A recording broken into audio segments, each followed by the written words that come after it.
Welcome back. We are joined today by Rein Mullerson, an Estonian professor. Selamat datang kembali. Hari ini kita ditemani oleh Ryan Mullerson, seorang profesor hukum internasional asal Estonia yang menjadi penasihat bagi pemerintah dan organisasi internasional. Sekarang, saya rasa saya perlu memberikan sedikit latar belakang, karena ini cukup menarik.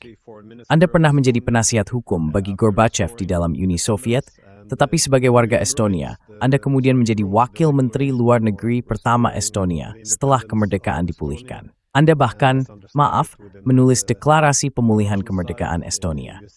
Dan sejauh yang saya pahami, di pihak Rusia, Anda membantu Yeltsin dalam merancang pengakuan atas kemerdekaan Estonia.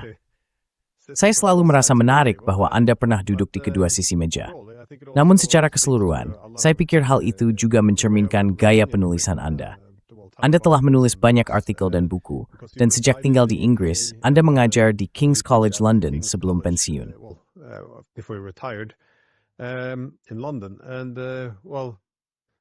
Dan ya, menurut saya, ini latar belakang yang menarik, karena akhir-akhir ini, kita semua seolah-olah diwajibkan untuk saling membenci. Saya suka bagaimana Anda memiliki pemahaman dan empati terhadap berbagai pihak yang terlibat dalam konflik saat ini, baik itu Rusia, Estonia, maupun Inggris. Saya rasa kita sangat membutuhkan hal seperti itu saat ini. Jadi, terima kasih banyak sudah kembali hadir. Sama-sama, selamat bersenang senang tibuting demanda Glenn.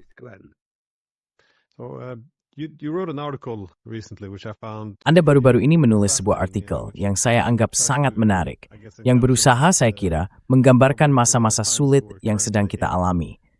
Judul artikel Anda adalah Dari Mimpi Buruk Kissinger ke Rawa-Rawa Eropa. Bagaimana Anda melihat situasi geostrategis atau geopolitik yang sedang kita hadapi saat ini?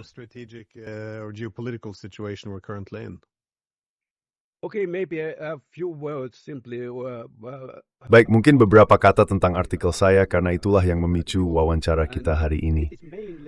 Artikel ini terutama membahas bagaimana Amerika Serikat pada dasarnya mendorong negara-negara Eropa, beberapa dengan sukarela, yang lain tidak begitu sukarela, ke dalam konflik di Ukraina.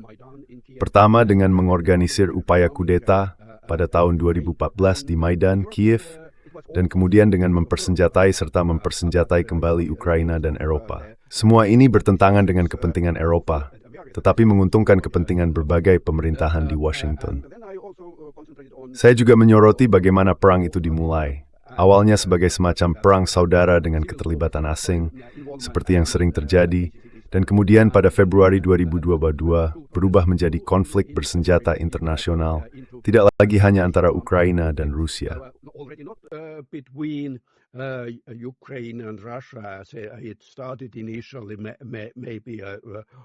Awalnya mungkin memang begitu, tetapi sudah terjadi antara Barat dan Rusia. Lalu mungkin di akhir nanti, kita juga bisa membahas bagaimana konflik ini bisa berakhir, karena saya memperkirakan ada 3 skenario dasar. Ketiganya bisa saja saling berpadu, tetapi begitulah saya melihat kemungkinan berakhirnya perang di Ukraina saat ini. Sekarang, mengenai pertanyaan Anda, ini menarik, karena saya masih meyakini apa yang saya tulis waktu itu. Era terbitras betul junhi dariwan, dan diterus harus segera kili. Ini baimon ray fatu. Fortner terbitari dolas as race mice but vadin menoising to fine. Had I written it today, but of course there is one factor which Namun tentu saja ada satu faktor yang membuat konflik ini dan semua isu geopolitik lainnya sedikit berbeda sekarang. Dan itu adalah katakanlah dari sudut pandang hukum. Karena saya seorang pengacara, serangan bersenjata tanpa provokasi oleh Israel dan Amerika Serikat terhadap Iran. Sekarang dengan tanggapan Iran dan segala sesuatu yang sedang terjadi, semua ini juga memengaruhi konflik di Ukraina. Ada aspek-aspek dari pengaruh ini yang dapat dianggap, katakanlah, lebih atau kurang merugikan bagi Rusia, dan dalam pengertian itu mungkin menguntungkan bagi Ukraina dan para pendukungnya, terutama negara-negara Eropa. Rusia, omong-omong, memiliki koridor utara selatan ini dan melalui Uni Emirat Arab serta Arab Saudi, tentu saja ia berdagang dengan seluruh dunia.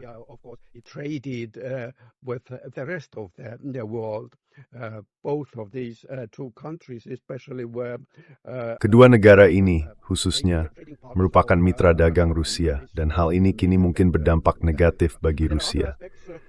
Namun ada aspek lain, 3 di antaranya saya kira, yang bisa dianggap menguntungkan bagi Rusia.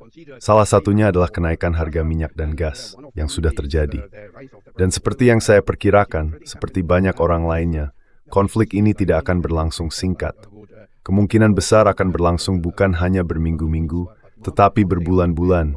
Bahkan ada yang mengatakan hingga akhir musim panas. Hal ini disebabkan oleh penutupan Selat Hormuz dan penghancuran fasilitas energi di negara-negara Teluk. Ini tentu saja berarti Rusia memperoleh lebih banyak pendapatan dari minyak dan gasnya, lebih banyak uang. Faktor kedua, mungkin dalam jangka pendek dan menengah bahkan lebih penting, adalah bahwa Barat, terutama AS dan Israel, sedang menguras persediaan pencegat mereka untuk drone dan rudal, Sporshi System THAAD and patriotic complexes. And we see that this is a very expensive. dan kita melihat bahwa ini adalah urusan yang sangat mahal. Sementara drone Iran mungkin berharga, seperti yang mereka katakan sekitar $20-30 ribu per unit. Rudal pencegat ini berharga sekitar $5 juta. Dan tentu saja kita sudah melihat bahwa para pemimpin di Ukraina sangat khawatir. Karena Amerika Serikat kini memiliki lebih sedikit perlengkapan militer untuk dijual ke negara-negara Eropa yang kemudian meneruskannya ke Ukraina. Ini mungkin merupakan faktor kedua yang memengaruhi konflik ini. Dan yang ketiga, mungkin tidak terlalu penting tetapi tetap patut dicatat, adalah bahwa beberapa pengamat mengatakan bahwa karena agresi Israel terjadi selama negosiasi antara Amerika Serikat dan Iran, Rusia mungkin lebih enggan untuk bernegosiasi dengan Amerika Serikat. To now negotiate with the United States, but I don't think that it has. Tapi saya tidak berpikir hal itu memiliki dampak yang begitu besar, karena saya tidak percaya kepemimpinan Rusia itu naif. Kepemimpinan Rusia memang pernah naif, terutama Gorbachev mungkin, yang benar-benar terlalu mempercayai Barat, lalu Yeltsin yang lebih oportunis, yang tidak terlalu peduli, dan bahkan mungkin Putin pada awalnya. Namun Putin dan kepemimpinan Rusia telah belajar dari pengalaman mereka dalam hal itu. Dan saya tidak berpikir mereka sekarang masih naif atau mudah percaya, terutama terhadap Barat, dalam hal ini Amerika Serikat. Tentu saja, kepemimpinan Rusia memusuhi Trump dan karena itu bersikap cukup hati-hati. Misalnya tidak terlalu aktif mengkritiknya secara pribadi. Itu adalah penilaian yang tepat terhadap apa yang dilakukan Amerika Serikat dan Israel di Timur Tengah. At the Middle East. Well, one thing I've thought about though is Satu hal yang saya pikirkan tentang Iran dan Rusia adalah bahwa pelajaran penting bagi Rusia setelah keterlibatannya yang panjang di Suriah adalah bahwa hal itu merusak hubungannya dengan negara-negara Arab lain yang berkonflik dengan Suriah. Pada akhirnya, hal itu lebih menguntungkan bagi Rusia, karena negara tersebut tidak ingin terseret ke dalam aliansi atau konflik di mana ia berpihak pada satu pihak dan kemudian mengasingkan pihak lain. Jadi, ada beberapa keuntungan dalam memperbaiki hubungan dengan semua pihak setelah kehadirannya di Suriah berakhir. Namun sekali lagi, Rusia tidak bisa membiarkan Iran tersingkir dari papan catur geopolitik Eurasia. Chessboard of Eurasia. However, as they now get involved. Namun, ketika mereka terlibat sekarang, mereka juga berisiko kembali mengasingkan banyak negara Arab. Tetapi jika kita kesampingkan isu Iran, ya sebenarnya tidak ada dari kita yang benar-benar mengesampingkannya. Ketika Anda menyebut mimpi buruk Kissinger, jelas itu merujuk pada ancaman dari dua raksasa Eurasia, Rusia dan Tiongkok yang bersatu. Dan sekali lagi, itulah yang dibahas dalam artikel Anda. Namun Anda bisa, saya kira, memperluasnya sekarang, karena konsekuensinya kemungkinan besar, Iran juga akan berporos lebih dekat ke arah ini. Jadi akan memiliki Rusia, Tiongkok, dan Iran yang pada dasarnya berdiri saling membelakangi musuh bersama. Apakah Anda melihat perpanjangan dari hal ini? Do you see an extension of this? Yes, of course. My article most. Ya, tentu saja. Artikel saya sebagian besar membahas tentang mimpi buruk Kissinger. Ketika Uni Soviet dan Amerika Serikat memimpin aliansi masing-masing, pihak Amerika, terutama Kissinger, tidak ingin Uni Soviet dan Tiongkok menjadi lebih dekat. Itulah yang melatar belakangi kebijakan Tiongkok dari Kissinger dan Nixon. Pada tahun 1972, Nixon secara tak terduga pergi ke Tiongkok. Dan bagi banyak orang, langkah itu juga merupakan upaya melawan Uni Soviet dengan tujuan half. Ini adalah kebijakan lama, dan Rusia kini menerapkan kebijakan tersebut. Rusia juga menimbulkan perpecahan di antara berbagai negara Eropa dan berbagai kekuatan di Eropa. Tiga sentus Kim melajukan bagaimana Amerika Serikat meruas Nordi untuk mencegah Rusia dan Baal terlibat. And the West to become closer. It started already before when Itu dimulai bahkan lebih awal ketika Jerman mulai membuat kesepakatan energi dengan Uni Soviet, dan hal itu terus berlanjut tanpa henti. Dan tentu saja Amerika Serikat bersemangat untuk menjaga Eropa tetap terpecah dan mencegah Rusia diterima sebagai negara Eropa. Lalu bagaimana dengan Iran? Di satu sisi kita melihat bahwa konflik ini mungkin akan melemahkan Iran, setidaknya untuk sementara waktu. Tentu saja Iran sangat menderita. Tetapi saya tidak berpikir Barat atau Amerika Serikat dan Israel akan memenangkan perang ini melawan Iran. Iran tampaknya siap untuk berjuang habis-habisan demi kelangsungan hidupnya, dan tidak ada perubahan rezim yang dapat diperkirakan di sana. Iran akan berjuang katakanlah sampai misil terakhir. Jika Anda ingat, orang-orang Amerika dan Senator Graham pernah mengatakan bahwa mereka mendukung Ukraina secara finansial dan militer, dan baterai Ukraina ke bintang, terimpul itu orang Ukraina terakhir melawan Rusia, untuk melemahkan Rusia. to weaken Russia. So I believe Tehran. Jadi saya percaya Teheran akan berjuang sampai peluru kendali dan drone terakhir agar tidak menyerah pada tekanan Barat atau Amerika dalam kasus itu. Oleh karena itu, menurut saya, Iran akan tetap menjadi pemain yang sangat anti-Israel dan anti-Barat, kekuatan yang menentang Amerika Serikat di Timur Tengah. Saya akan mengatakan, secara historis, mungkin makna dari konflik di Timur Tengah ini adalah bahwa kecenderungan yang telah berlangsung setidaknya selama 30 tahun sejak runtuhnya Uni Soviet menunjukkan bahwa banyak orang di Barat, dan tidak hanya di Barat, adalah penganut pandangan Fukuyama yang percaya bahwa akhir dari sejarah akan datang, bahwa semua negara pada akhirnya akan menjadi demokrasi liberal, dan bahwa globalisasi ekonomi akan menguntungkan semua orang. Beneficial for everybody. This now is over. Pandangan dunia ini kini telah berakhir, dan karena kesalahan yang dilakukan oleh hampir semua pemerintahan Amerika, terutama dimulai dari Clinton, George W. Bush, putranya, Obama, dan seterusnya, kesalahan dalam mencoba mempercepat datangnya akhir sejarah, menyebarkan demokrasi di Timur Tengah, di Afghanistan, dan sebagainya, telah semakin melemahkan Barat secara drastis. Dan kini konflik di Timur Tengah ini, perang melawan Iran, menurut saya, merupakan percepatan lain dari proses sejarah tersebut. Hal ini dapat dilihat sebagai unsur di beri terjadi langsung antara Barat dan seluruh dunia lainnya. In the world.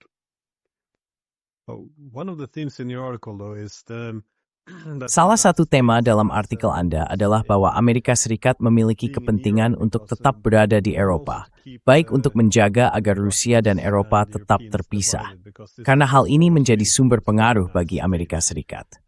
Dan sekali lagi, ini adalah salah satu alasan untuk memperluas NATO, untuk mempertahankan ketergantungan keamanan ini, hubungan yang membuat AS tetap terlibat dan Rusia tetap di luar. This relationship which kept the US in and the Russians out.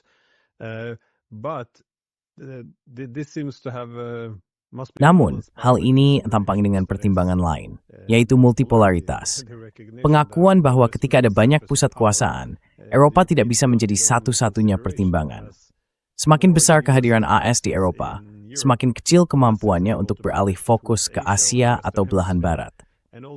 Dan pada saat yang sama, semakin kuat kehadirannya di Eropa, semakin besar pula kemungkinan Rusia akan bersekutu dengan Tiongkok, alih-alih mencoba menyeimbangkan hubungan tersebut.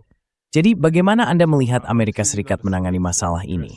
Karena idealnya, Mereka ingin agar negara-negara Eropa tetap patuh, menjadi sekutu dekat atau bahkan bawahan. Tetapi pada saat yang sama, mereka tidak bisa terus terlalu berfokus pada Eropa karena alasan-alasan ini. Bagaimana Anda melihat Amerika menyeimbangkan dilema ini? How do you see the Americans, balancing out this dilemma? I believe that Trump has some. Saya percaya bahwa Trump bisa dibilang kadang memiliki naluri yang tepat. Tentu saja, pandangannya sering berubah-ubah dan tidak konsisten. Namun, satu penilaian yang benar dari sudut pandangnya, menurut saya adalah bahwa Amerika tidak bisa lagi berada di mana-mana. Negara itu harus memilih. Dan tentu saja, ancaman utama bukan hanya bagi Amerika sendiri, tetapi juga bagi hegemoninya di dunia, adalah Tiongkok. Pertama secara ekonomi, dan sekarang juga secara militer. Jadi, saya tidak berpikir bahwa hal ini hanya ditentukan oleh Trump saja. Ada berbagai kekuatan di Amerika.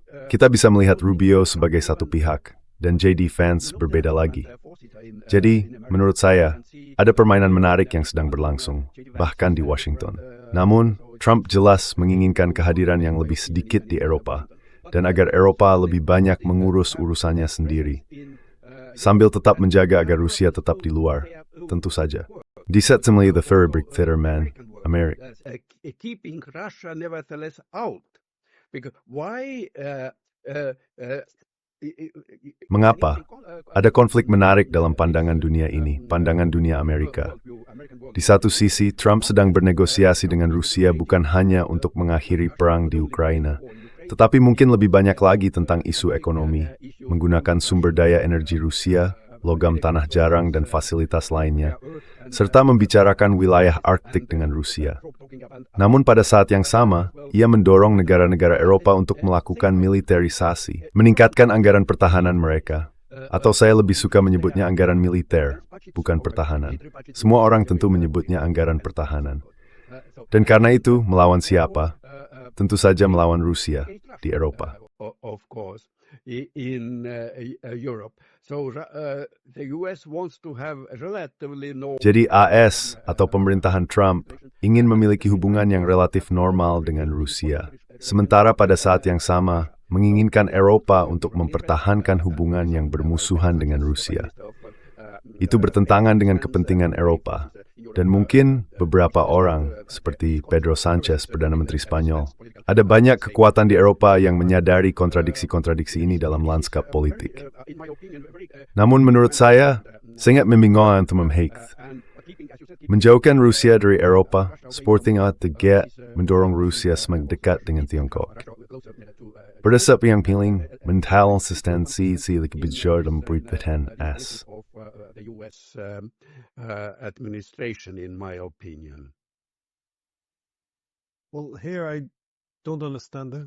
Ya, saya tidak memahami posisi Eropa, karena tampaknya bagi Amerika Serikat, ini bukan sekadar soal Trump adalah sosok yang cinta damai atau semacamnya.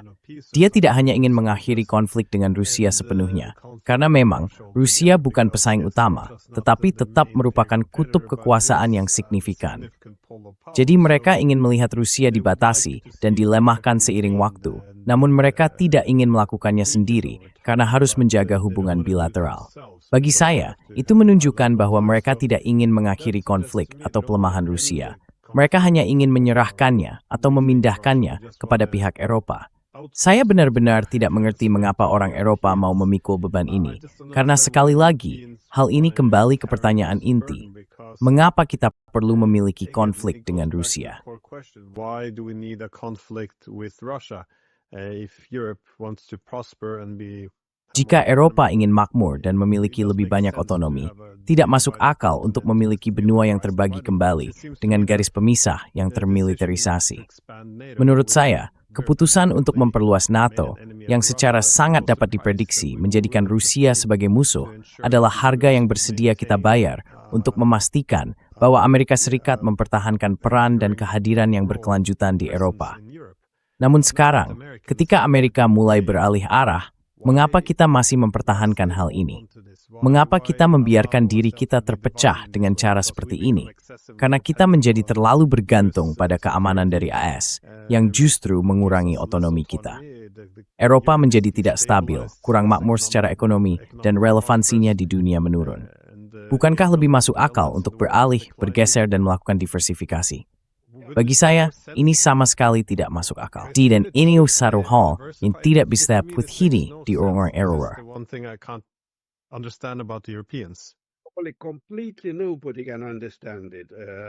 Ya, tidak ada yang benar-benar bisa memahami mereka. Dan kita berdua orang Eropa, jadi kita juga berpikir dan menderita. Kamu tahu, saya warga negara Estonia yang tinggal di London, dan saya melihat bagaimana negara dan masyarakat ini menderita karena konflik di Ukraina, karena sanksi anti-Rusia dan sebagainya. Tapi pertanyaannya adalah mengapa? Mungkin semua orang menanyakan hal itu. Menurut saya, jika kita membandingkan pemerintahan atau kebijakan Trump ada pendarang baru relatif. Dia selainnya perang di orangnya, bukan perang kita, itu perang Biden. Seandainya dia datang presiden menggantikan Ben, perang itu tidak akan terjadi. Dia kan. The war wouldn't have happened, as he says. Maybe yes, maybe no, but it may be. Mungkin ya, mungkin tidak, tetapi mungkin juga benar. Banyak politisi Amerika mungkin akan berkata, itu bukan perang kami akan cuci tangan. Atau bahwa mereka memiliki prioritas lain di bagian dunia yang lain. Namun para pemimpin Eropa saat ini tidak bisa mengatakan hal itu. Seperti yang saya tulis dalam artikel saya, negara-negara Eropa terseret ke dalam konflik ini bertentangan dengan kepentingan mereka sendiri. Sebagian besar dari mereka memang demikian, karena mereka semua telah menjadi semacam vasal, dan karenanya mengikuti, lebih atau kurang dengan sukarela, terkadang bahkan dengan antusias, seperti pemerintah di Inggris Raya, Estonia, dan negara-negara politik lainnya seperti Polandia, kebijakan Amerika ini.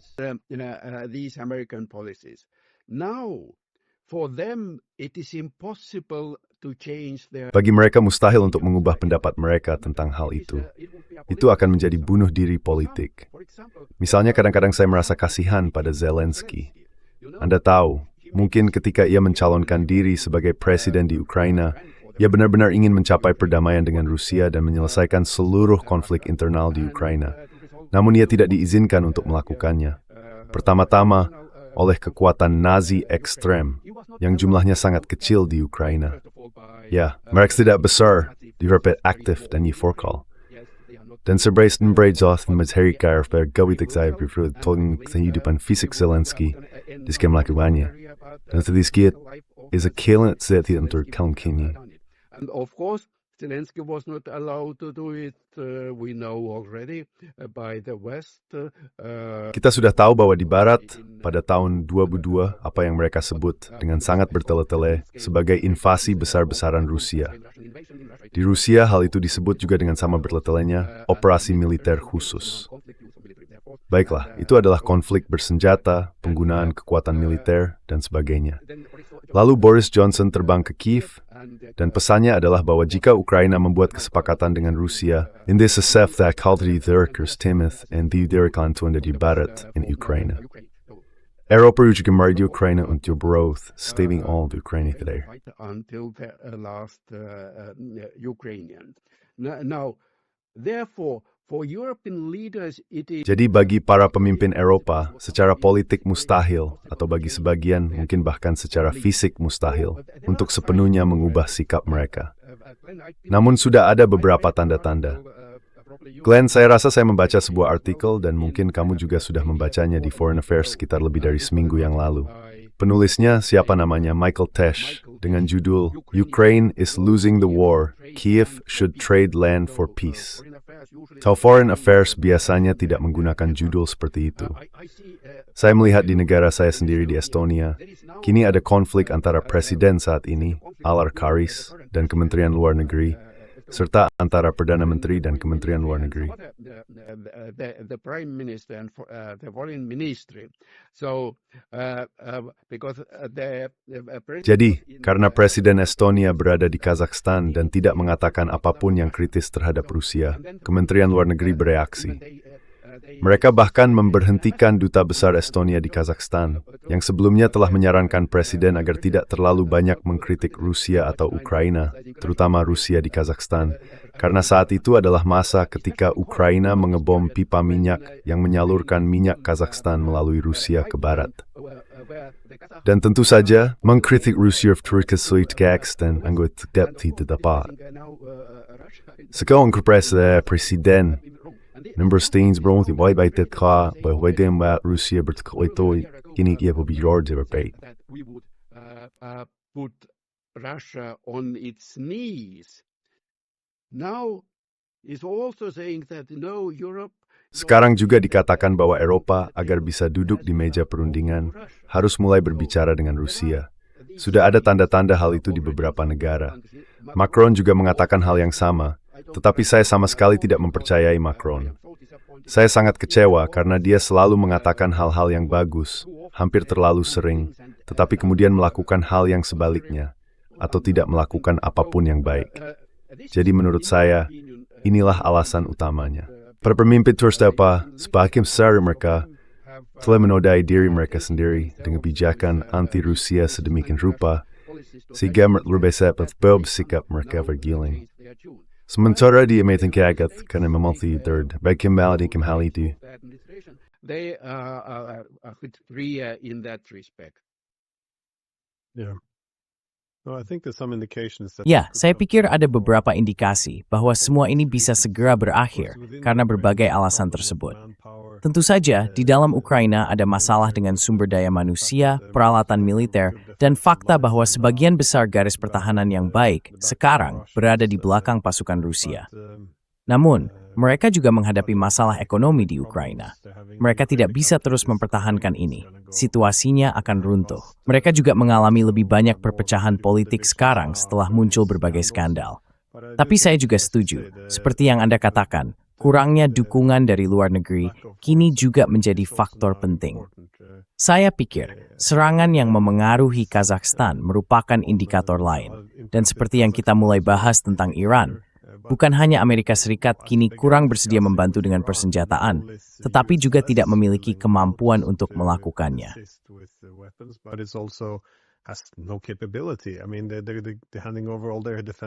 Maksud saya, mereka menyerahkan semua pertahanan mereka secara langsung kepada negara-negara Teluk atau menggunakannya sendiri. Jadi, ya, diplomasi Eropa setelah 4 tahun memboikot diplomasi, cukup signifikan bahwa mereka kini menyadari bahwa kamu tidak bisa menuntut tempat di meja perundingan, sekaligus menolak berbicara dengan Rusia. Itu tidak masuk akal. Saya hanya merasa keputusasaan mulai terasa bagi Zelensky. Fakta bahwa dia mengancam nyawa Viktor Orban dari Hongaria. Maksud saya, kamu mungkin sudah melihat videonya. Cukup gila bahwa kita sampai pada titik ini sekarang. Jadi tampaknya ini bisa segera berakhir. Saya hanya tidak melihat orang Eropa memiliki kemauan. Itulah yang saya khawatirkan. Yes, Zelensky has changed recently. Ya, Zelensky memang berubah belakangan ini. Tentu saja dia tidak selalu bersikap masuk akal. Tetapi sekarang, mungkin dimulai dari perilakunya selama konferensi Munich dan setelahnya, ini sama sekali bukan ucapan dari orang yang waras. Saya sangat terkejut melihat bagaimana orang-orang di sana bertepuk tangan ketika dia mengucapkan kata-kata kasar terhadap Putin, terhadap Rusia. Sungguh lucu, sekaligus menyedihkan.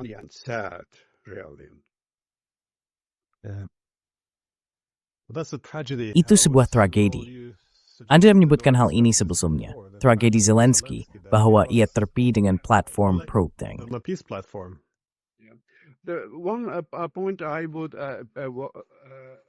Satu hal yang ingin saya sampaikan bahwa bahkan selama masa Soviet, dan saya ingat itu dengan cukup baik karena saya tumbuh dan bekerja di Moskow, kunjungan luar negeri pertama saya sebagian besar ke Washington dan New York. Saya hanya singgah di London atau Amsterdam sesekali. Dan kemudian di Barat, khususnya di Amerika Serikat, ada para ahli yang mengenal Rusia. Sekarang hampir tidak ada, sangat sedikit. Ada satu di Norwegia, Doverisjøen Inggris, en Spati Therber di Washington. En Marjari Disbefalri, den Ren. And understand Russia. But one thing what Russia yelled. Tapi satu hal apa yang dikatakan Putin dalam salah satu pidatonya di Swiss, ya, saya tidak ingat sekarang, saya belum memeriksanya lagi baru-baru ini, dalam konteks apa atau kapan. Tapi dia mengatakan sesuatu seperti bahwa Rusia selalu memiliki kebijakan luar negeri yang independen, hampir selalu. Tentu saja itu berarti tidak selalu. Dan ada beberapa periode dalam sejarah Rusia, setidaknya pada awal abad ke-17 ketika Polandia merebut Moskow lalu mundur, selama masa revolusi tahun 1917 dan Perang Dunia Pertama, dan kemudian tentu saja pada akhir 1950-an dan awal 1990-an. Ini bukanlah jati diri Rusia. Dan itu berarti ya, negara-negara bereaksi berbeda ketika seseorang mencoba menjadikan mereka sebagai vasal. When somebody tries to vassalize them, some follow use this policy of what's called. Beberapa pihak mengikuti kebijakan yang tidak berguna atau yang disebut kebijakan ikut-ikutan, dan dengan antusias mengikuti pemimpin, bahkan berusaha menyenangkan atasan. Namun ada negara-negara yang tidak melakukan hal itu, dan Rusia termasuk dalam kategori ini, dan karena itu saya menyukainya. Saya akan mengatakan, meskipun agak kasar, bahwa para pemimpin Rusia tidak menyimpan sebotol pelumas di saku belakang mereka, kalau ada pihak yang lebih kuat ingin menindas mereka. Jadi menurut saya inilah perbedaannya. Upaya untuk menjadikan Rusia sebagai negara bawahan pada tahun 1990-an tidak benar-benar berhasil. Karena itu ada kurangnya pemahaman tentang Rusia, dan mereka yang mengira mengenal Rusia seringkali justru membencinya. Ada beberapa pakar barat yang memang membenci Rusia, dan karena itu mereka kini sangat menonjol di berbagai platform. Menurut saya, Pinsallager Blay.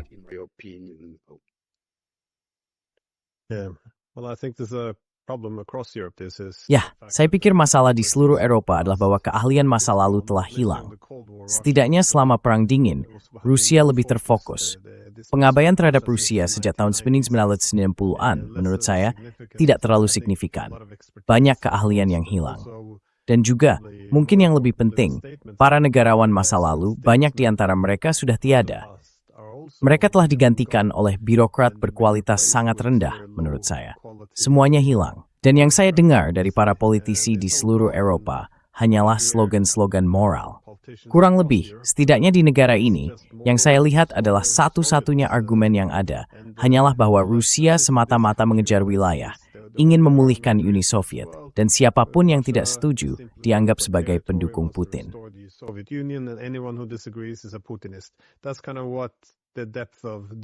Itu semacam kedalaman debat dan diskusi, yang berarti sebenarnya tidak ada debat, tidak ada diskusi. Kurangnya pemahaman tentang Rusia, ketidakmampuan, dan ketika itu dicampur dengan kebencian terhadap Rusia, semuanya menjadi sangat berbahaya. Dan ya, saya tidak tahu. Ya, saya tahu kamu sekarang di Inggris, setidaknya saya di Norwegia. Politisi yang ada benar-benar yang terburuk yang bisa dibayangkan, dan media sama tidak mampunya. Jadi tidak ada yang menjalankan tugasnya. Eitimme, tu es ek smalftig neersprengsting. Spijt I step it's in mogheid within moonweberwoodstest conveyed to Baval. Eropal, Bridget Swerit, it's we messamos solo. O string melgang door, number that lowerthe. Wrote Quagmire. There are some signs. Ada beberapa tanda, dan saya percaya kecenderungan bahwa Barat sebenarnya, ya, Barat tidak akan lenyap. Ada banyak hal baik saya kira, dari masa pencerahan dan seterusnya, tidak ada yang bisa menyangkal itu. Ada sebagian orang di Rusia yang ingin menyingkirkan Barat atau Eropa sepenuhnya. Kita mungkin bahkan mengenal beberapa dari mereka secara pribadi. Saya tidak termasuk dalam kategori itu. Namun ya, sekarang, ketika sejarah berubah secara radikal, di Barat mereka yang berkuasa ingin memperpanjang katakanlah penderitaan karena menjadi semakin tidak relevan dan kurang setara dengan yang lain, karena kekuatan lain, bagian lain dunia menjadi semakin penting. Mereka juga menginginkan tempat mereka, tempat yang setara di bawah matahari. Dan di Barat, kekuatan yang masih berkuasa ingin menahan laju tren ini dalam geopolitik dan geoekonomi. Geopolitics and geoeconomics. No, I see that as well. But no, I do agree that Saya juga melihat hal itu. Tapi saya setuju bahwa ada banyak hal baik tentang Eropa yang harus dipertahankan. Itulah sebabnya saya agak kecewa ketika mendengar pidato Marco Rubio di Konferensi Keamanan Munich, di mana ia mengatakan bahwa Eropa harus bangkit kembali. Dan yang ia maksud adalah 500 tahun imperialisme, seolah-olah itu yang kita butuhkan. Maksud saya, menurut saya, Eropa jauh lebih dari sekadar masa kejayaan kekaisaran. Dan kamu tahu, hal-hal stimulate pevelen beliau pauth katakan you. Afimitan you, ipflayat raher. Anyways, any final thoughts? The final thought that this Europe Sebuah pemikiran terakhir, Eropa yang benar-benar kita rindukan ini, yang telah memberikan begitu banyak kepada umat manusia. Rusia termasuk dalam Eropa itu, karena bayangkan musik Eropa tanpa Tchaikovsky, atau sastra Eropa tanpa Dostoevsky, Tolstoy, atau Pushkin. Mereka semua adalah orang Eropa, dan mereka berbicara setidaknya fasih dalam bahasa Prancis. Jadi Rusia selalu menjadi bagian dari Eropa, dan saya berharap secara bertahap keinginan saya ini akan terwujud. My wish. Yeah. Oh, well, again, we have the same problem on the Russian side now as well. Ya, nah sekali lagi, kita menghadapi masalah yang sama di pihak Rusia juga, yaitu banyak orang di Rusia yang tidak lagi melihat kemungkinan untuk memiliki hubungan dengan Eropa. Saya tahu beberapa teman kita di Moskow yang juga berpikir seperti itu. Tapi di sini kita harus mengakui keunggulan orang Rusia. Setidaknya mereka sangat pragmatis. Jika kita lihat hubungan dengan Amerika Serikat, dulu ada rasa kesal terhadap AS, tetapi begitu Trump masuk dan berkata, "Oh, kita bisa berdamai dengan Rusia," suasananya langsung berubah. Baiklah, kita bisa bekerja sama dengan orang Amerika. Jadi saya pikir belum terlambat untuk mencoba memperbaiki beberapa hal yang rusak. Hanya saja, semakin lama perang mengerikan ini berlangsung, semakin sulit untuk melakukannya. Dan tentu saja, kehancuran Ukraina adalah tragedi tersendiri. Jadi terima kasih banyak sudah meluangkan waktu, dan saya harap bisa segera bertemu dengan Anda secara langsung lagi. Terima kasih. Seperti biasa, Stalling, Zbraistin, and Muglen. Zdwit Fight.